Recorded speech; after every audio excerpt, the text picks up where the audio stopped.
My girlfriend snapped at me. "You're suffocating me. Give me space." All because I asked why she was out at 3 a.m. I simply said, "All right." I blocked her, packed my bags while she slept, and left the state without saying a single word.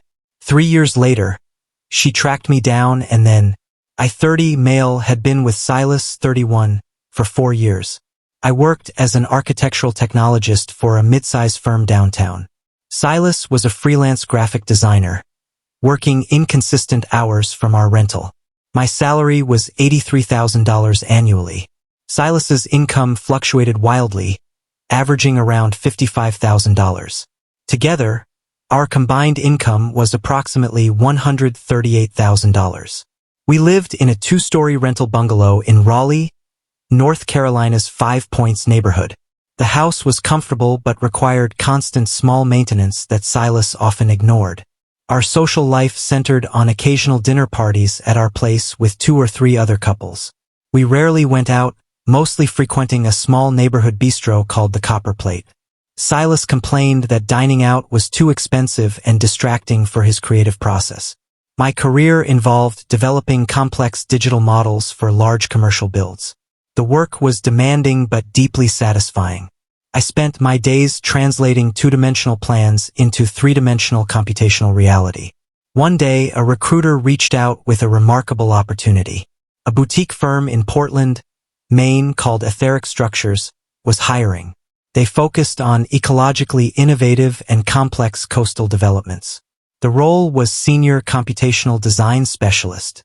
The salary offered was $165,000 per year. They included a generous relocation stipend of $20,000. The benefits package was also extensive, covering 80% of my healthcare costs. It was a clear, significant leap forward in my specialized field. I researched the firm thoroughly and found their project portfolio impeccable. I presented the offer to Silas one rainy Saturday afternoon while he was editing a logo design. I explained the prestige of the role and the increased earning potential.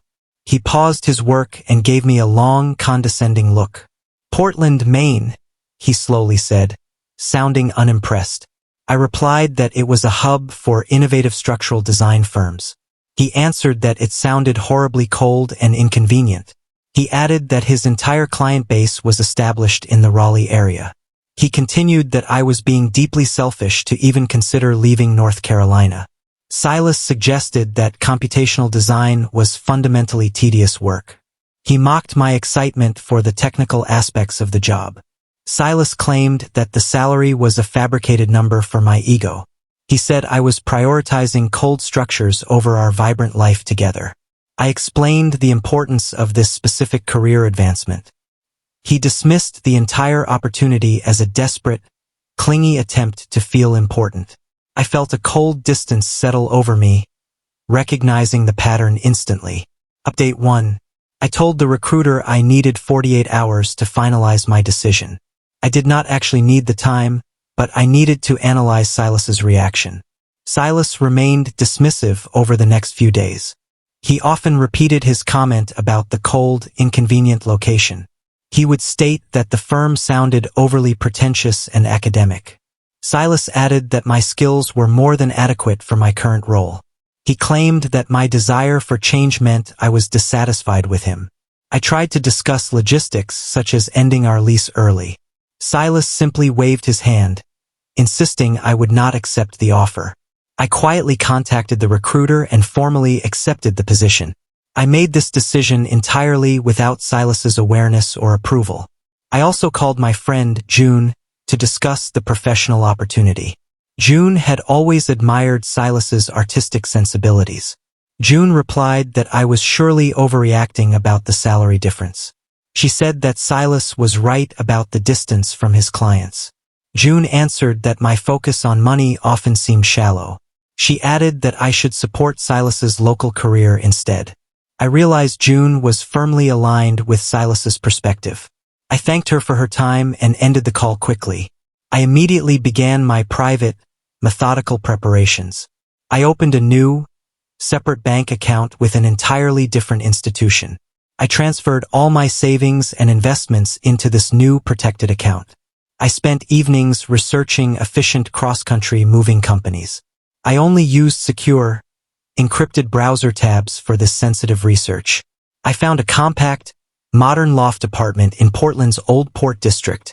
The location was easily walkable to etheric structures and local shops. The loft was smaller than our bungalow but infinitely more efficient and modern. I secured the lease and paid the first and last month's rent electronically. I started packing items in discreet storage boxes labeled tax documents or seasonal clothes. I worked only late at night after Silas was soundly asleep. The process was slow but exceptionally focused and analytical. I felt a growing sense of liberation with each packed box. I planned to use the $20,000 stipend for moving and initial settling costs. Update 2. 2 weeks after accepting the role, I chose a quiet Tuesday evening to announce my final decision. We were finishing a modest meal of lentil soup at the kitchen table. I set my spoon down carefully and spoke in a steady, measured voice. I said that I had accepted the senior computational design specialist role. Silas instantly stopped stirring his coffee and stared at me. He asked if I was joking about the dramatic shift in location. I replied that I was completely serious about the offer and the move. He asked if I had already signed a formal contract. I calmly confirmed that the signed contract had been submitted. Silas stood up abruptly, knocking his chair slightly askew. He paced quickly around the small kitchen island. His voice rose slightly, sounding incredulous and betrayed. He said that I had utterly disregarded his legitimate concerns. I responded that his concerns were based purely on my staying near him. He answered that my career ambitions were ridiculously overblown. Silas continued that I was choosing money over our deep emotional connection. I replied that my choice was about career and self-respect. He asked me what this meant for our 4 years together. I explained that I could not halt my professional trajectory for his comfort. Silas stopped pacing and delivered his absolute ultimatum. He said that I needed to call the firm and immediately reject the offer. He added that if I moved, I could certainly not return to our life. Silas insisted that I was ruining everything we had carefully built. I looked at him for a long, silent moment, seeing the entitlement clearly. I answered that I was moving to Portland, Maine, next month. I confirmed that I was choosing my new career and my future self-respect. The silence that followed was profound and absolutely final. I felt a tremendous weight lift from my shoulders at that instant. I finished my soup calmly while Silas stood motionless, glaring at the wall. Update 3. The fallout over the next several weeks was precisely as predicted. Silas cycled through predictable emotional stages. He began with intense anger, accusing me of coldness and calculated malice. He said that I was behaving like a heartless, transactional robot. He refused to speak to me for 3 days straight, communicating via terse notes. Then Silas shifted into a desperate period of bargaining.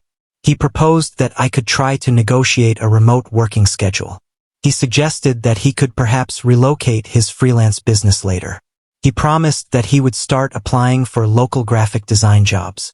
I listened to all his suggestions but maintained my professional distance. I simply replied that the contract had already been executed. His final stage was prolonged denial, which was almost easier to manage. Silas acted as if nothing had changed, making plans for our hypothetical summer in Raleigh. He asked me to help him choose new paint colors for the living room. He added a new item to our joint grocery list for the coming week. I remained calm, steady, and entirely detached from his psychological process. I continued to pack the rest of my belongings methodically. The moving truck was scheduled to arrive at 5 o'clock on a Friday morning. I told Silas the truck was for my firm's old equipment. On the morning of the move, Silas was predictably absent. He had stayed out late with June, ostensibly drinking and commiserating. I finished loading the last few items into the massive rental truck. I left the house key on the kitchen counter, next to a short, polite note. The note explained the lease termination details and the final financial split. I drove my 9-year-old Toyota Camry north toward Maine. I felt the immense, open freedom of the road stretching before me. I crossed into Maine late that night under a canopy of clear, cold stars. My first detailed view of Portland was exactly as I had hoped. The city was compact, historic, and beautifully rugged. My new loft overlooked the working docks of the old Port District.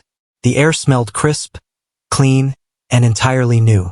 Etheric Structures was a clean, minimalist office with expansive views of Casco Bay. My new supervisor, Ms. Vera Chun, was immediately welcoming and professional. My new job was challenging, focusing on advanced parametric modeling for tidal energy platforms. I started the next Monday, diving into complex geometry immediately. My new life had officially and successfully begun. Update for 6 months into my new life, I was flourishing professionally and personally. I quickly adapted to the dynamic, collaborative environment at Etheric Structures.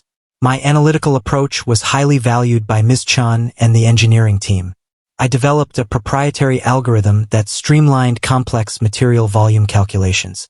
This saved the firm thousands of dollars on the initial design phase of a new project.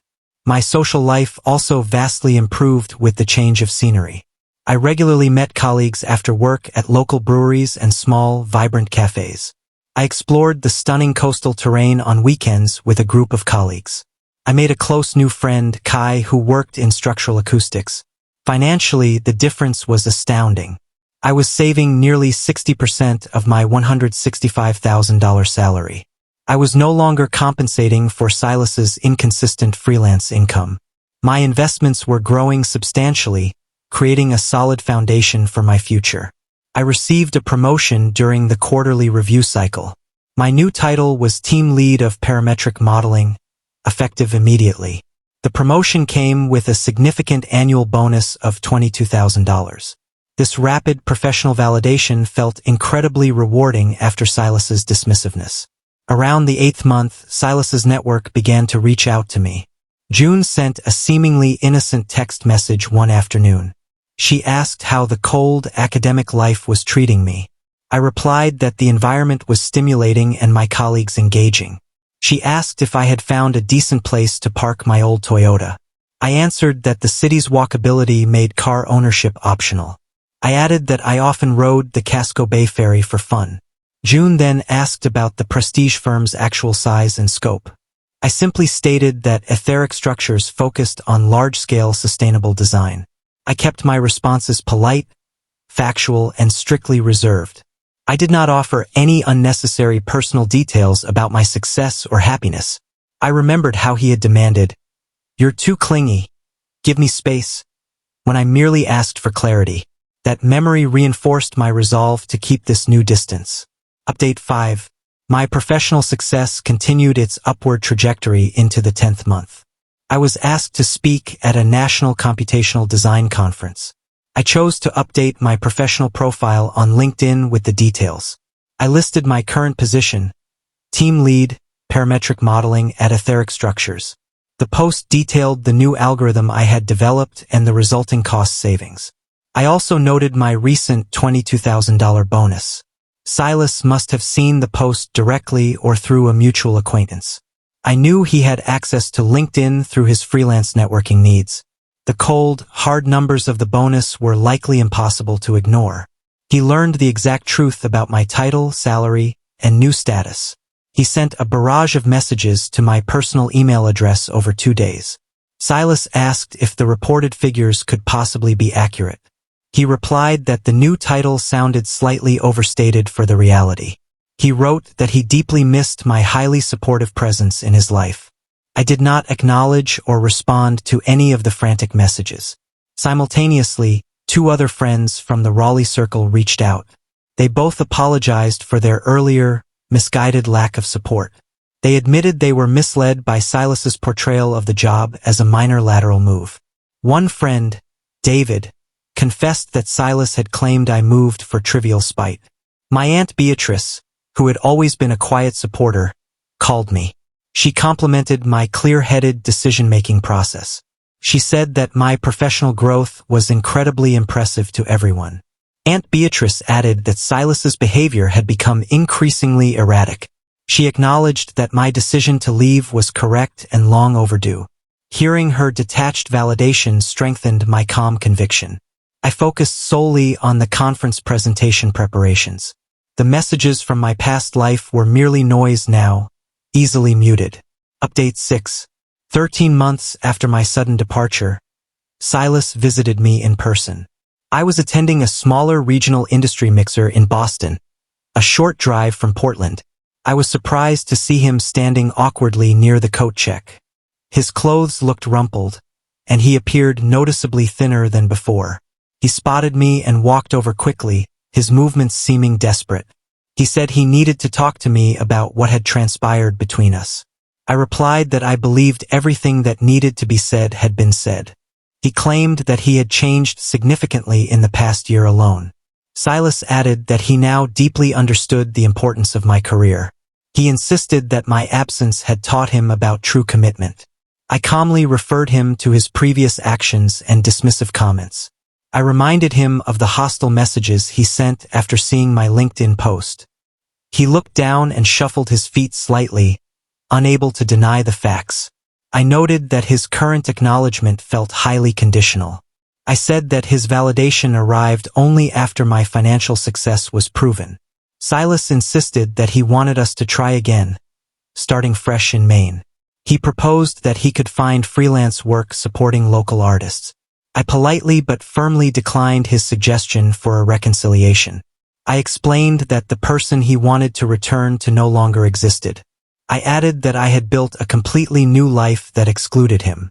Silas continued to insist for several more minutes, his voice becoming strained.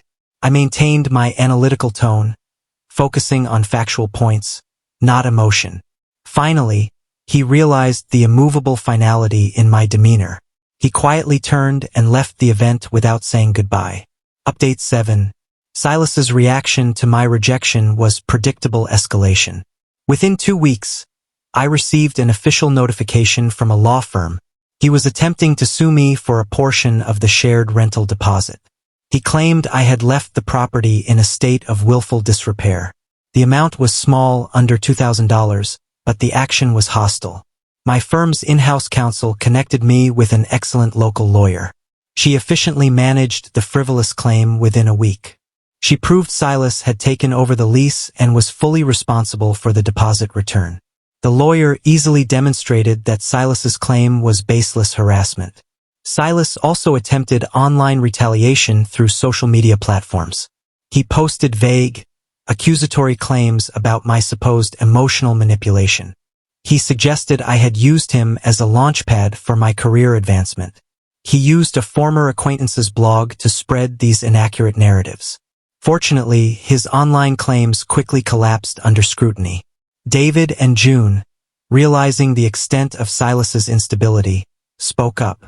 They publicly exposed Silas's past financial dependency on my income. They shared screenshots of his initial dismissive comments about the job offer. Other individuals confirmed his pattern of instability and professional stagnation. Silas's online claims were revealed as hollow, bitter, and contradictory. He lost all credibility with our former social circle almost immediately. I simply observed the public disintegration from my peaceful distance. I did not post or comment on any of the escalating drama. Date 8. 1 year later, 2 years after my initial move, my new life was stable and deeply fulfilling. I was promoted again, now holding the title Director of Computational Strategies. My annual income had risen to $210,000.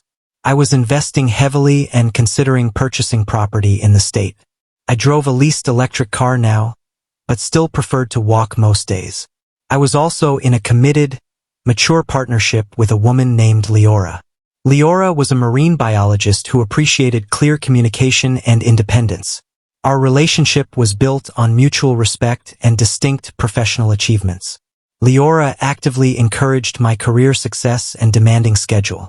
One late evening, I received a final, long message from Silas. It was not accusatory but a sorrowful monologue about his life. He admitted his professional stagnation and severe regret over his choices. He wrote that he now saw the profound mistake he made in rejecting my opportunity. He ended by saying that he knew I deserved my success entirely. I drafted a short, concise, and polite reply after considering it overnight. I said that I wished him genuine peace and professional stability. I confirmed that I was thriving and building a fulfilling life in Maine. I added that I hoped he found the personal satisfaction he was seeking. I hit send and then permanently archived the entire exchange. There was no bitterness, only a quiet, logical closure to that chapter. Update 9. 3 years after leaving Raleigh, I was presenting at a sustainability summit in Washington, D.C. I was representing etheric structures on a high-profile panel. After the session, I was approached by 2 older individuals. They introduced themselves as Silas's parents, Mr. and Mrs. Denton. I had not seen them since Christmas dinner 3 years prior. Mr. Denton immediately offered a heartfelt, direct apology. He said they were deeply sorry for how Silas had handled the situation. Mrs. Denton added that they now understood my desperate need to leave. They admitted their son's prolonged immaturity and financial entitlement. Mr. Denton explained that Silas was still struggling to maintain a stable career. They added that he was now living with them temporarily in North Carolina. They acknowledged that my decision was the only logical one available. I accepted their apology gracefully, ensuring my tone remained neutral. I explained that I held no animosity toward them or Silas now.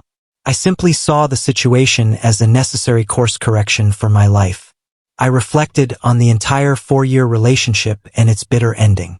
The core issue had never truly been about location or a temporary salary difference. It was about a fundamental difference in our approach to life and respect. When Silas had claimed, "You're too clingy. Give me space," he was projecting his own fears. He feared my success and independence, which challenged his perceived control.